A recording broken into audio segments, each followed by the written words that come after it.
और आपको सीधे लिए चलते हैं, बीजेपी नेता रविशंकर प्रसाद की प्रेस कॉन्फ्रेंस चल रही है, आपको सुनाते हैं। अब आप समझ गए पूरा चेन ऑफ लिंक।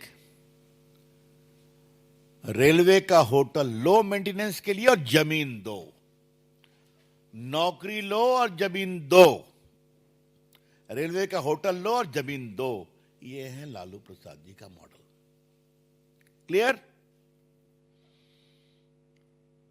ये कहानी कैसे खुली, ये बड़ी रोचक कहानी है। तेजस्वी यादव उस समय डिप्टी सीएम थे।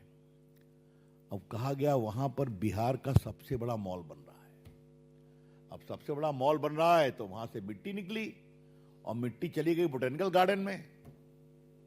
क्या तुम टहलते हो नहीं टहलते हो वहां? अब इतनी मिट्टी आ कहां से गई? तो मालूम हुआ कि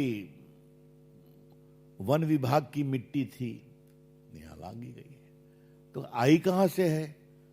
तो उस जमीन से आई है। वो जमीन किसकी है? तो फिर परतें खुलती गई। समझ गए आप? ये क्या मतलब है?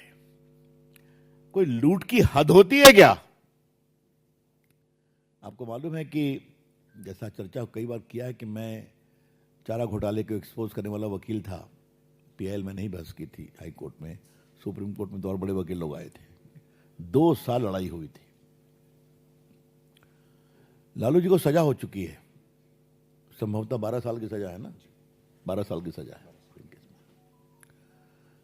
हमें लगा एक बार काफी डकार लिया चारा, अब तो ठंडा होना चाहिए ना।